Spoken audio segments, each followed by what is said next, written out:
Hello नमस्कार दोस्तों, welcome to my YouTube channel information by me. दोस्तों, जैसे कि आप जानते हैं कि आपको डेली हिंदी संबंधी कुछ क्वेश्चन प्रोवाइड किए जाते हैं जो आपके एग्ज़ाम के लिए बहुत ज़्यादा बेनिफिट है। यदि आप वीडियो को डेली वॉचिंग कर रहे हैं, देख रहे हैं और क्वेश्चनों को नोट कर रहे हैं, बार बार रिपीट कर रहे हैं, तो आने वाला एग्ज़ाम जो भी होगा आपका बहुत अच्छा होगा।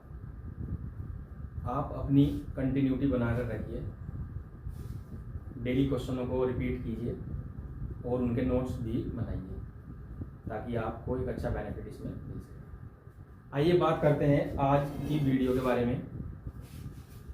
हिंदी संबंधी क्वेश्चन तो आपको डेली मिलते ही हैं, लेकिन अपने आप को भी हमको कैसे मोटिवेट रखना है, अपनी तैयारी को कैसे सही दिशा में लेकर के जाना है, आज उसके बारे में भी हम थोड़ी चर्चा करेंगे। दोस्तों देखते हैं, जैसे कि आप जानते हैं कि कोई भी एग्ज़ाम हो, वो यूपी पुलिस हो, जूनियर असिस्टेंट हो, आपका टीजीटी पीजीटी या कोई भी एग्ज़ाम जो भी आपका होगा, आरओ या आरओ, तो उसमें जैसे कि हम यूपी पुलिस पे बात करते हैं। यूपी पुलिस के अंतर्गत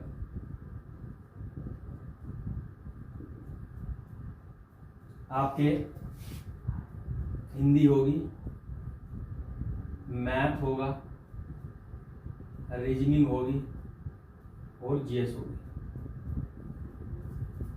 ये 4 पोर्शन आपके होंगे। इसके अंतर्गत जीएस में आपको काफ़ी चीज़ें देखने को मिल सकती हैं, जैसे कि करंट भी होगी आपकी और जीके भी होगी इसके अंतर्गत, और यूपी के क्वेश्चन भी कुछ होंगे, यूपी स्पेशल संबंधी क्वेश्चन भी होंगे। उसके बाद हिंदी एक ऐसा सब्जेक्ट है जिसे आप बहुत ही कम समय के अंतर्गत एक अच्छा स्कोर इसमें प्राप्त कर सकते हैं, तो हिंदी को भी टाइम दीजिए। और मैथ भी आपका अच्छा सब्जेक्ट है, मैथ भी, क्योंकि मैथ भी एक ऐसा सब्जेक्ट है जिसमें आप फुल कर सकते हैं यदि आपकी प्रैक्टिस है। और रीजनिंग भी आप जानते हैं कि रीजनिंग बहुत इंटरेस्टिंग आपका सब्जेक्ट है। जिसका मैथ अच्छा होता है उसका रीजनिंग ऑटोमेटिकली अच्छा हो जाता है। यदि मैथ आपका स्ट्रॉन्ग है तो आपकी रीजनिंग भी ऑटोमेटिकली स्ट्रॉन्ग हो जाती है। तो मैथ में भी प्रैक्टिस करते रहिए।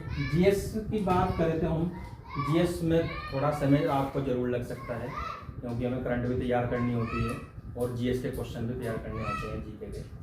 जीके के भी आप नोट्स ज़रूर बनाएं। जब भी आप तैयारी में लगे नोट्स बनाएं, अपने आप को मोटिवेट रखें। जब आप डेली रूटीन में रहोगे, तैयारी में आप डेली रहोगे, तो जाहिर सी बात है आप मोटिवेट भी जरूर रहोगे।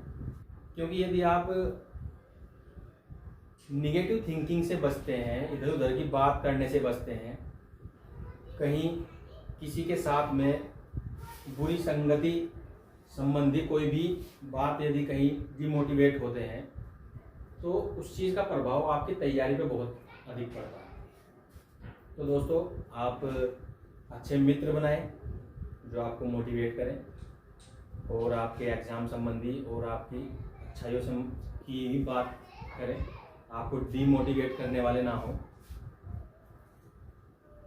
और अपने एग्ज़ाम के प्रति, अपने कार्य के प्रति फोकस रखें। डेली अपना रूटीन पढ़ाई का रखें। जिस समय भी आपको लगता हो उसमें, यही नहीं कि भाई जब आपको अच्छा लगता हो उसमें थोड़ा बहुत आप टहल भी लें, घूम भी लें और समय के अनुसार पढ़ाई भी डेली करते रहें।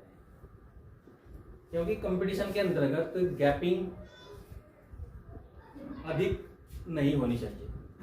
यदि गैपिंग इसमें रहती है तो थोड़ा हमें समस्याओं का सामना करना पड़ सकता है।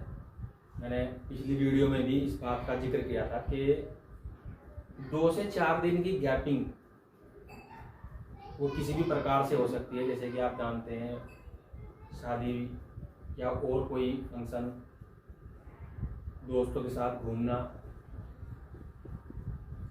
2-4 दिन के का हमारा रूटीन ही कम से कम 15 दिन की तैयारी आपकी खराब कर सकता है। 2 से 4 दिन यदि आप नहीं पढ़ते तो समझो आपके 15-20 दिन बेकार गए।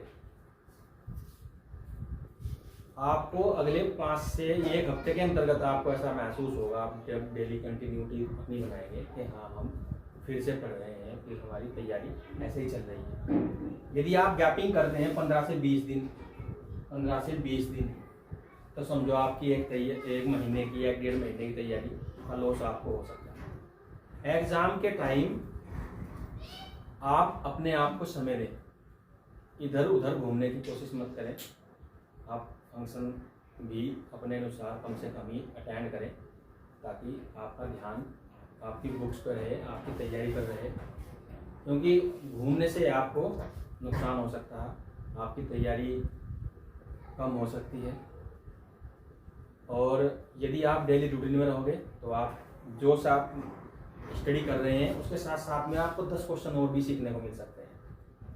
क्वेश्चन को जब आप पढ़ते हैं, प्रैक्टिस सेट अगर करते हैं तो उसका सॉल्यूशन जरूर करें। कोई भी प्रैक्टिस सेट यदि करते हैं, ये कोई भी एग्ज़ाम होने से पहले 1 महीना या 2 महीना पहले प्रैक्टिस सेट जरूर करें।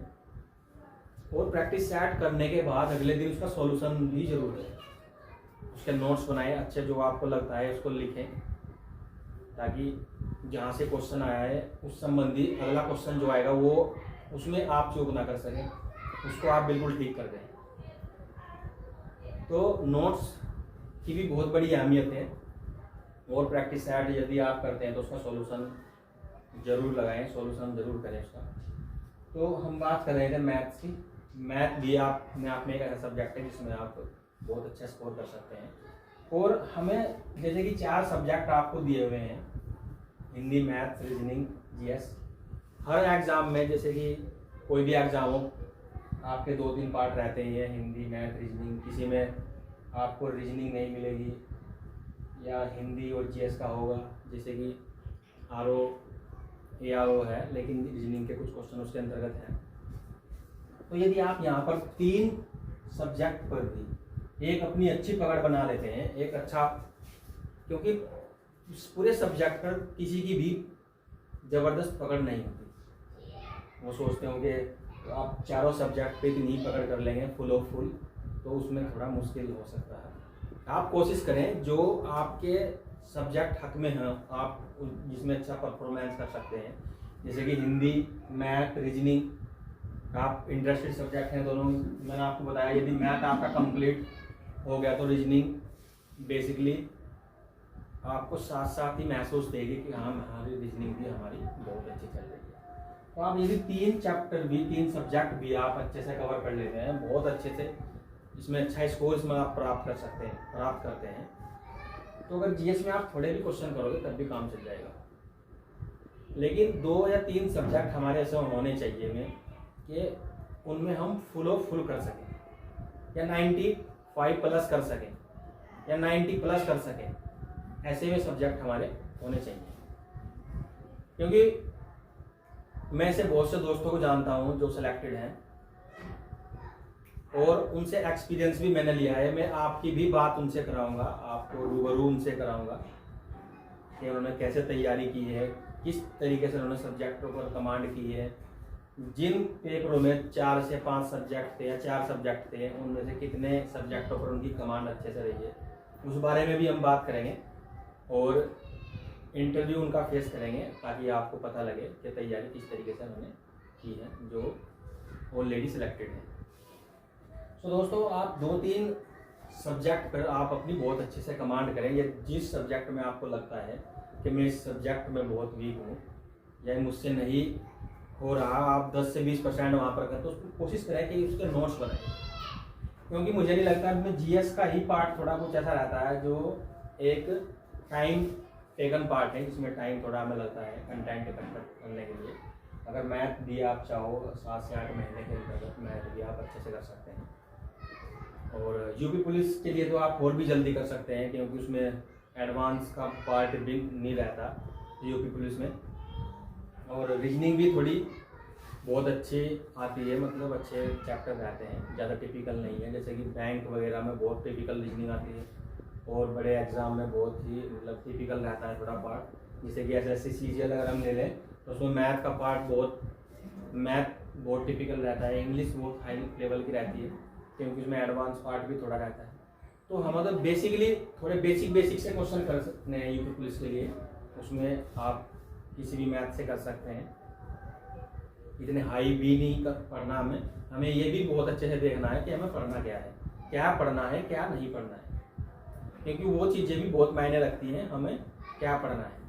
तो 2-3 यदि सब्जेक्ट आप बहुत अच्छे से कवर करते हैं तो तब भी आपका एग्ज़ाम बहुत अच्छा हो सकता है और आप एक अच्छा स्कोर प्राप्त कर सकते हैं, जिससे आपको एक अच्छी अचीवमेंट भी मिल सकती है, एक अच्छी पोस्ट के हकदार आप हो सकते हैं।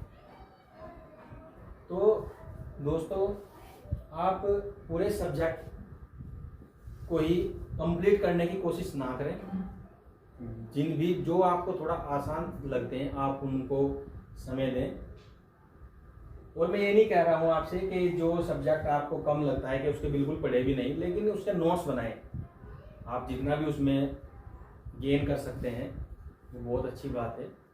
आप 10, 15, 20 जितना भी होगा आपका ऐड होगा, आपका स्कोर उसमें बढ़ेगा।